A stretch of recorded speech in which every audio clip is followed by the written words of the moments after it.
ও জাতি ইতিহাস ভুলিও না, এই করোনার শত শত লাশ আমার দেশের কিছু প্রশাসনের বাহিনী পুলিশ ভাইরা আর আমার দেশের টুপিওয়ালা আলেমরা এই করোনার লাশগুলো কাঁধে নিলেন, গোসল করাইলেন, কাফন পরাইলেন, জানাজা পরাইয়া কবরে রাখলেন। একজন হুজুরেও করোনায় মরে না। হায়াতের মালিক আওয়ামী বিএমপি, মানে আওয়ামী লীগ আইলে মরছি, বিএমপি আইলে বাইসে গেছি।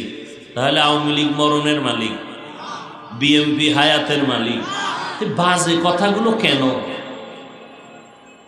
ও আল্লাহর বান্দারা, রিজিকের মালিক আমার আল্লাহ, হায়াতের মালিক আমার আল্লাহ।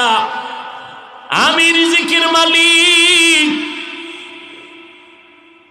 দুনিয়ায় কেউ কাউকে রিজিক দিতে পারে না, আমি ধনী বানাই।